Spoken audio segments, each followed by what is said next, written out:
Bonjour à tous, dans cette vidéo, nous allons nous intéresser à la cinématique. Alors, la première chose qu'on va faire, c'est qu'on va définir ce que c'est que la cinématique et on va la séparer d'une autre notion qui est la dynamique. Donc la cinématique, c'est la description du mouvement d'un objet. On va donc s'intéresser à comment il se déplace. On va avoir besoin de différentes informations et nous verrons qu'on aura besoin de la position, de la vitesse et de l'accélération au cours du temps. Et nous allons définir ces trois termes. On va séparer la cinématique de la dynamique. La dynamique, c'est pourquoi un objet bouge. Et ça, c'est dû à la présence de force ou à la différence de référentiel entre deux objets. On fera le lien entre la cinématique et la dynamique plus tard. Ce sont les lois fondamentales de la dynamique qui vont nous permettre de faire le lien. Donc aujourd'hui, on s'intéresse à la cinématique, à décrire le mouvement d'un objet. Et cette description, elle ne peut être que mathématique. Le but n'est pas juste de dire « Ah, l'objet est tombé », mais c'est comment il est tombé, quel parcours il a suivi, quelle vitesse il avait, etc. D'avoir quelque chose de précis. Donc on va avoir des descriptions mathématiques en fait du mouvement d'un objet. Avant de vous donner la définition de la position d'un objet ponctuel, imaginons une situation. Je suis ici, dans ce petit coin-là, et je cherche à attraper l'objet au point M, qui est dans l'espace. La question, c'est comment attraper un objet avec un minimum de déplacement. Et en réalité, on aura besoin au maximum de 3 indications pour aller chercher un objet dans l'espace. Pourquoi?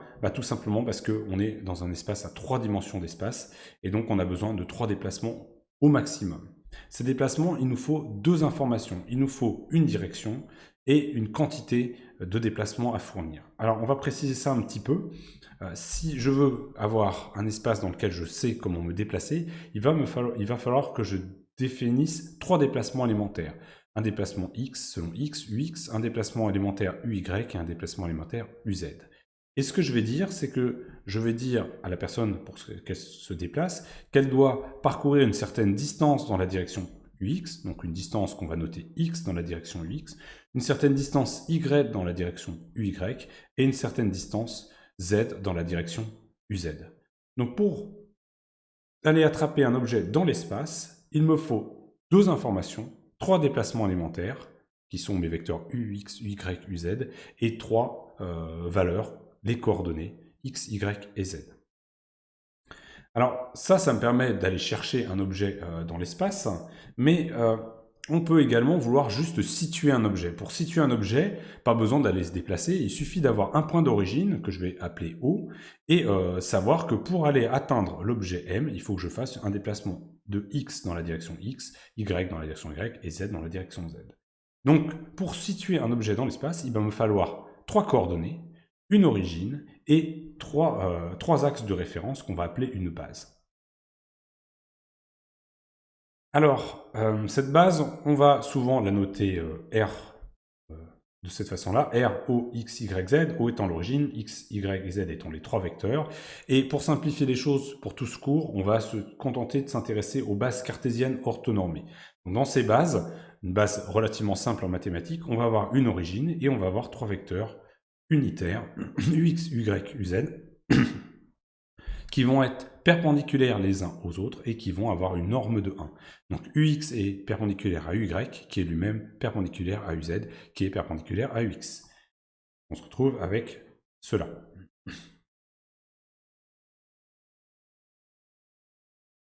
Alors une fois qu'on a ça, comment on va repérer un point dans l'espace? On peut l'écrire de la façon suivante. On va définir un vecteur qui va partir du point O et qui va aller jusqu'au point M. Et ce vecteur, il va être composé du déplacement selon x, du déplacement selon y et du déplacement selon z, avec un terme u en x, ux, plus y, uy, plus z, uz.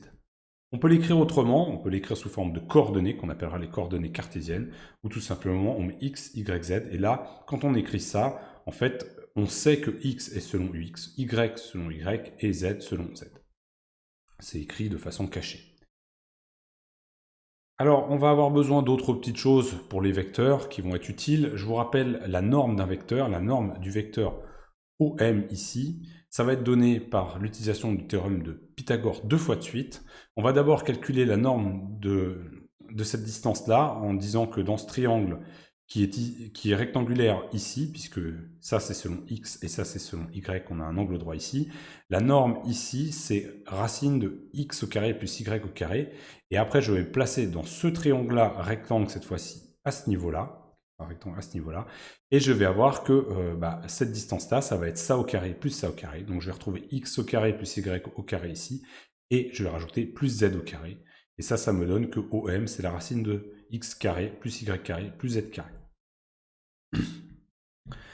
Alors, on peut écrire ça un petit peu différemment. On peut dire que OM au carré, c'est x carré, y carré plus z carré, mais si vous connaissez le produit scalaire, on retrouve ici en fait que c'est OM scalaire OM, en faisant x fois x plus y fois y plus z fois z.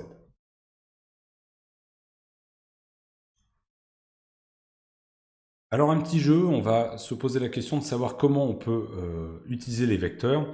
Et là, vous avez trois vecteurs A, B et C. Et je vous laisse une seconde, puisque vous pouvez mettre pause, pour me donner que vaut la somme de A plus B plus C vectoriellement. Alors pour répondre à cette question, le plus simple, c'est de prendre nos vecteurs. Donc on va les prendre et on va les déplacer, on va les mettre bout à bout. Je prends le vecteur B, je lui accroche le vecteur A, je lui accroche le vecteur C, et je vois que la somme de ça plus ça plus ça me donne un vecteur qui va être comme ça, donc qui va ressembler à la réponse numéro D.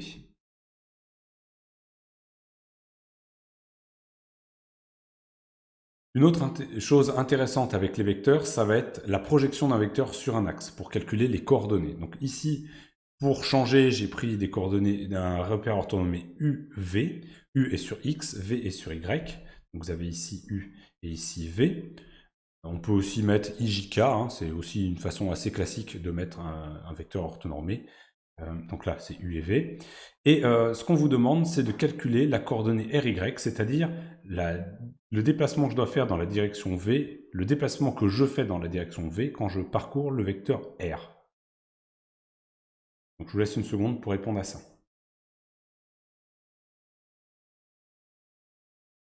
Alors pour répondre à cette question, le plus simple, c'est de faire ce qu'on appelle une projection. Et ce que je vais faire ici, c'est que je vais prendre mon vecteur ici et je vais tracer une perpendiculaire par rapport à l'axe donné par U. Ici, on a donc la quantité de déplacement que je dois faire dans la direction U, donc la coordonnée X. Et ici, on a la quantité de déplacement que je dois faire dans la direction V, ça va être la coordonnée Y. Et c'est exactement ce que je cherche la coordonnée de R selon Y. Donc je cherche à déterminer finalement cette distance-là. Alors pour ce faire, on va faire juste de la trigonométrie. On sait que le sinus de mon angle θ, c'est côté opposé sur hypoténuse, donc c'est RY, ce que je cherche, divisé par la norme de R, notée comme ça. Et donc j'en déduis que RY, c'est sinus de θ fois R. Donc la bonne réponse, c'est celle-là. Et elle est un peu différente de ce que je viens de dire, puisqu'on voit qu'il apparaît ici le vecteur V. Ce vecteur V, je vous rappelle, il a une norme de 1, puisque c'est un vecteur unitaire. Donc finalement, là, ici, c'est une division qui n'est pas utile. On divise par 1. Donc on retrouve bien RY égale sinus θ de R. Pourtant, si on voulait faire vraiment ce calcul, il y aurait effectivement la norme de V qui apparaîtrait, et ça va apparaître si V n'est pas orthonormé. S'il n'a pas de valeur 1, on va avoir besoin de prendre en compte la taille de V pour calculer le nombre de déplacements selon V que je dois réaliser. Pour cela, c'est très simple, on mesure la longueur ici, et on va diviser par la longueur du déplacement unitaire pour savoir combien de déplacements unitaires je dois faire. C'est pour ça qu'on divise ici par V. Donc ici, la bonne solution, c'était la réponse, la bonne réponse, c'était la réponse F. La vitesse d'un objet ponctuel. Maintenant qu'on a vu comment on positionnait un objet dans l'espace, on va prendre notre point et on va le faire se déplacer. Donc imaginons que notre point M se déplace comme ça le long de cette trajectoire. Il va atteindre ce point M, que j'appelle M de t à l'instant t, et il va être ici à l'instant t plus delta t. Donc j'appelle ce point M de t plus delta t. Et ce que j'aimerais connaître, c'est le déplacement. Comment s'est déplacé mon objet entre le temps t et le temps t plus delta t. Alors, c'est très simple, le déplacement, c'est finalement le vecteur qui est ici en rouge. Ici, je me suis déplacé de là jusque là, entre t et t plus delta t. Donc, je peux directement calculer ce vecteur. Donc, le vecteur mt plus delta t, pour le calculer, le plus simple, c'est de passer par le point O, puisque je sais que ce vecteur-là, aller de là à là, je peux très bien aller de là à là, puis après, aller de là à là. C'est la même chose, ça donne le même résultat. Donc, finalement, pour aller de mt à mt plus delta t, en passant par le point O, ça donne mto plus O de mt plus delta t. C'est ce qu'on appelle la relation de Chasles. C'est le principe, c'est la relation que j'ai utilisée. J'ai inséré un point entre mes vecteurs et je peux prendre n'importe quel point où je veux. Il n'y a pas de souci. Si le point de départ et le point final est au même endroit, le vecteur est le même. Donc, le vecteur mt, ce vecteur ici, bah, c'est en fait moins le vecteur omt. Donc, je remplace mto par moins omt. Et là, vous reconnaissez la position, le vecteur omt, c'est la position du point m autant t. Et ici, vous avez la position du point m autant t plus delta t. Et en fait, on fait la différence entre les deux positions. Donc le déplacement, c'est un vecteur qui est la différence des positions entre deux instants, entre l'instant t et l'instant t plus delta t. Le déplacement, c'est une notion intéressante. Moi, ce que j'aimerais, c'est connaître la vitesse. Alors, ce qu'on pourrait faire pour avoir une vitesse, c'est calculer finalement quelle vitesse j'ai eu entre le point m à l'instant t et le point m puissance à temps t plus delta t. Pour calculer cette vitesse, il suffit que je prenne mon déplacement et que je le divise par delta t, et j'aurai ma vitesse. Mais là, en fait, mes deux points étant loin, je n'ai pas réellement une vitesse instantanée, j'ai une vitesse moyenne entre mes deux points. On peut s'en convaincre, puisque en réalité, ici, j'allais dans cette direction-là. Donc là, ma vitesse, elle devait être par là. Et puis ici, j'ai tourné, donc je devais aller ici. Donc ici, j'ai bien une vitesse moyenne entre mes deux temps.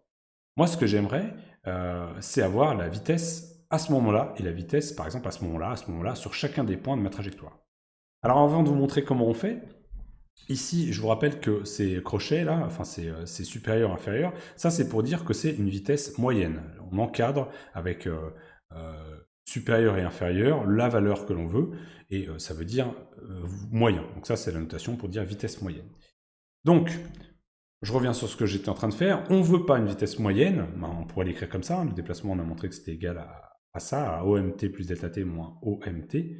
Moi ce que je voudrais c'est quelque chose d'instantané, une vitesse instantanée. Donc pour cela, ce que je vais faire, c'est que je vais rapprocher ce point m à t plus delta t, je vais le rapprocher de m de t, pour avoir un tout petit déplacement sur un intervalle de temps tout petit, ce qui me permettra d'avoir une vitesse beaucoup plus, ce qui s'est passé pendant un laps de temps très court. Et je vais même aller plus loin. Ce que je vais faire, c'est que je ne vais pas prendre un delta t tout petit, mais je vais faire tendre delta t vers 0 pour avoir quelque chose d'infiniment petit. Donc si je fais ça, mon équation devient ça, mon point m de t plus delta t s'approche ici, je me retrouve avec une vitesse qui va être comme ça, qui va venir être tangente à la courbe, et vous allez voir pourquoi après. Ici vous avez la vitesse maintenant, que je vais appeler vitesse instantanée, qui est égale à cette fois-ci la limite, quand delta t tend vers 0, de mon déplacement divisé par mon intervalle de temps. Et si vous faites attention, ça, c'est parfaitement la définition d'une dérivée. La dérivée de quoi? La dérivée de la position. Donc ça, finalement, la vitesse, c'est la dérivée de OM par rapport au temps. La vitesse est la dérivée de la position par rapport au temps, et c'est pour cela que ce vecteur devient tangent à ma trajectoire au point M de t, ici, point t, à l'instant t. Ok. Alors, on va regarder les conséquences que cela a. Par exemple, cette vitesse, c'est la dérivée de OM par rapport au temps, c'est la dérivée de la position par rapport au temps, mais on a vu que la position, je pouvais l'écrire x u de x, y u de y, plus y u de y, plus z uz. Donc finalement, il faut que je dérive ça. Les vecteurs, alors c'est distributif, c'est-à-dire que je peux dériver cette partie-là, puis dériver cette partie-là, puis dériver cette partie-là, de façon indépendante. Et dériver x, ux, ux, c'est une constante. Une constante dans une dérivée, ça n'intervient pas. Ça reste, ça ne s'en va pas, mais ça n'intervient pas. Donc je vais pouvoir sortir mon ux de mon calcul, et j'obtiens que finalement, c'est la dérivée de x par rapport au temps, fois ux, plus la dérivée de y par rapport au temps, fois y, plus la dérivée de z par rapport au temps, fois uz. Et un physicien, M. Newton, a trouvé une notation pour dire dérivée par rapport au temps. On va écrire un point, comme ça, au-dessus de x, et ça veut dire que je prends x et je le dérive par rapport au temps. C'est une notation très pratique qui condense cette écriture. Ça, donc, ce x point, c'est parfaitement égal à d de x sur dt. C'est exactement la même chose. C'est juste notation et je vous propose de l'utiliser parce qu'elle va être très compacte et on va pouvoir écrire des choses très rapidement en sachant ça je dérive, toc, point, ça je dérive pas, toc, toc. Ça va être assez facile à utiliser. Pour ce qui est des notations possibles, on peut également utiliser sous forme de coordonnées, la vitesse, on peut l'écrire sous forme de coordonnées, x point, y point, z point. On peut également avoir besoin d'écrire Vx, Vy, Vz, ça c'est la vitesse selon x, vitesse selon y, vitesse selon z. Naturellement, Vx est égal à x point, Vy est égal à y point, Vz est égal à z point. Et puis on peut l'écrire sous forme de vecteur aussi, comme ceci si on veut, comme ceci, ou alors on peut dire que c'est Vx, Ux plus Vy, Uy plus Vz, Uz. C'est différentes façons d'écrire la vitesse, et on va en fait utiliser toutes ces formes d'écriture en fonction de la situation de nos calculs.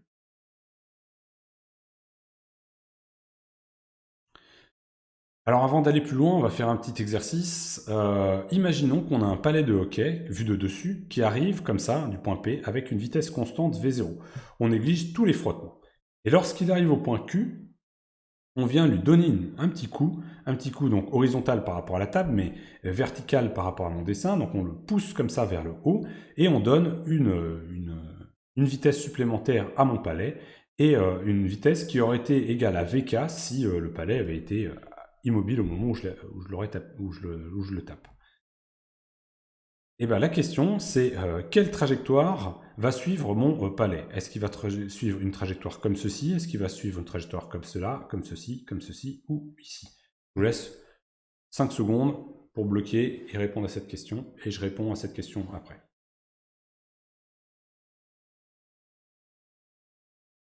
Ok, alors pour répondre proprement à cette question, on va utiliser la composition des vitesses. Alors comment on fait? Reprenons la situation, on a notre palais qui arrive avec une vitesse V0 comme ça, et on va lui inculquer une vitesse supplémentaire VK vers le haut. Donc ça donne ça.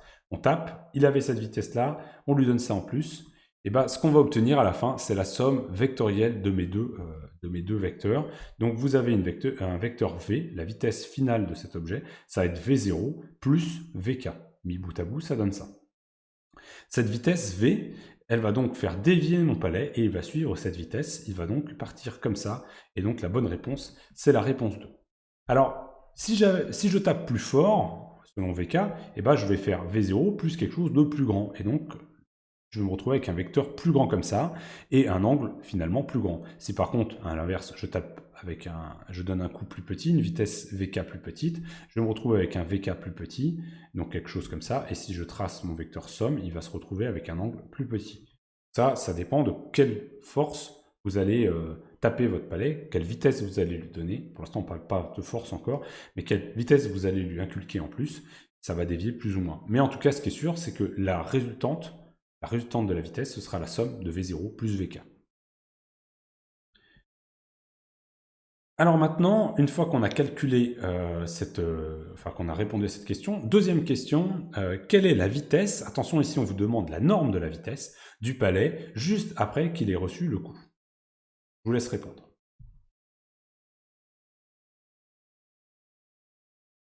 Alors pour répondre à cette question, on peut tâter un petit peu, faire ça au hasard. Là, l'idée, c'est d'aller reprendre un petit peu ce qu'on vient d'écrire. On a vu que finalement, notre palais, quand on le tapait, il subissait donc sa vitesse initiale et on lui additionnait la vitesse on lui communiquait vers le haut. Donc finalement, la vitesse V, c'est la somme vectorielle de V0 plus VK. Donc, on peut l'écrire comme ça, on peut l'écrire directement, V égale V0 plus VK. Maintenant, si on veut regarder la norme, il faut calculer la norme de V. La norme de V, c'est la norme de V0 plus VK. Il faut donc faire une somme vectorielle propre et après chercher la norme. Là, on est dans une situation qui est relativement simple. Si vous regardez bien, V0, il est horizontal et VK, il est vertical. Donc, pour calculer la norme de vecteur V, on peut utiliser tout simplement Pythagore. La norme de V, ici, ce sera la norme de V0 au carré plus la norme de VK au carré, et je vais prendre la racine du total. Donc V égale racine de V0 au carré plus VK au carré. Donc, quelle est la bonne réponse parmi tout ça? Vous voyez que V, là, il est plus grand que V0. Il est plus grand que VK. Il va être plus petit que V0 plus VK, parce que attention, quand on prend la racine ici, on se retrouve avec quelque chose de plus petit que juste prendre V0 plus VK. Ça, en fait, on le sait, quand on prend un triangle, il y a une propriété des triangles qui est que si vous avez un triangle, quel qu'il soit, un triangle rectangle, ici vous avez l'hypoténuse qui va toujours être plus petit que la somme de la longueur des deux côtés de votre triangle. Donc ça, c'est forcément faux. V est plus petit que V0 plus VK. V, il n'est pas plus petit que V0, puisqu'il est plus grand, hein, ça se voit tout de suite. V, il n'est pas plus petit que VK pour les mêmes raisons. Donc la bonne réponse, c'est celle-là. V est supérieur à V0, V est supérieur à VK, mais par contre, V est plus petit que V0 plus VK. Et on a fait bien mieux que répondre à cette question ici. On a carrément calculé la norme de la vitesse proprement.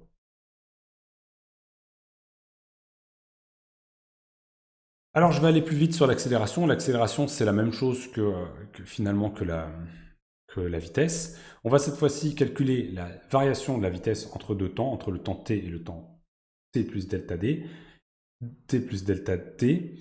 Delta v, on obtient donc v de t plus delta t moins v de t. Et avec la même démarche, on va calculer finalement une accélération instantanée en rapprochant le point M du point MT, donc en prenant la limite quand delta t tend vers 0, et on va prendre notre différence de vitesse et on va diviser par l'intervalle de temps. Donc ça, on obtient la définition de l'accélération. Là, c'est beaucoup plus rapide, mais j'espère que vous voyez l'analogie, hein, puisque la vitesse, c'était exactement la même chose. On avait ici la vitesse, ici on remplace par la position en t plus delta t, et ici par la position en v2 à l'instant t. Là, c'est la même chose, vous remplacez la position par la vitesse et vous obtenez l'accélération. Et de la même façon, ça, on s'aperçoit que c'est la dérivée de la vitesse par rapport au temps.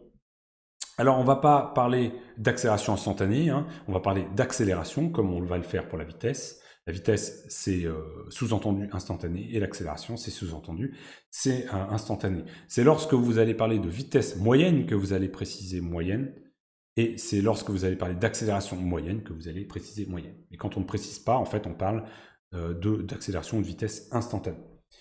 Donc, par définition, l'accélération, c'est la dérivée de la vitesse par rapport au temps. Alors, cette vitesse, A égale dv sur dt, on peut l'écrire en remplaçant v par vx, ux plus vy, uy plus vz, uz, donc c'est la dérivée de tout ça, et on va faire exactement ce qu'on a fait pour la vitesse. On va distribuer la dérivation, donc on va dériver ça, plus la dérivée de ça, plus la dérivée de ça, et on va ressortir les vecteurs qui sont constants, ux, uy, uz, de ces dérivations. Donc on obtient d de v de x sur dt, u de x, plus d de v de y sur dt, v de y, plus d de vz sur dt, uz. Et je vous rappelle que v de x, c'est déjà la dérivée de x par rapport au temps. Donc, en fait, là, je dérive par rapport au temps la dérivée de x par rapport au temps. Donc, en fait, c'est une dérivée seconde. On a donc ici que c'est la dérivée seconde de x par rapport au temps, fois x, plus la dérivée seconde de y par rapport au temps de y, et la dérivée seconde de z par rapport au temps, fois uz. Une fois qu'on a ça, on va utiliser aussi une notation qui va être plus appropriée pour écrire des choses compactes, et on va noter la dérivée seconde par deux points. Donc on dira x point point, y point point et z point point. On peut écrire ça sous forme de coordonnées de différentes manières. Donc on peut écrire a en ax, ay, az, mais on peut écrire vx point, vy point, vz point, en disant que c'est la dérivée de la vitesse selon x par rapport au temps, la dérivée selon y de la vitesse par rapport au temps, la dérivée de la vitesse selon z par rapport au temps, et ça c'est égal à x point point, y point point, z point point. Voilà, c'est une autre façon d'écrire les choses. Alors pour finir, une dernière petite question. Voici ici un objet qui se balade selon cette trajectoire ici, et on va avoir différents vecteurs que je vous montre comme ça, et la question c'est, parmi tous ces vecteurs, lesquels sont les vecteurs d'accélération?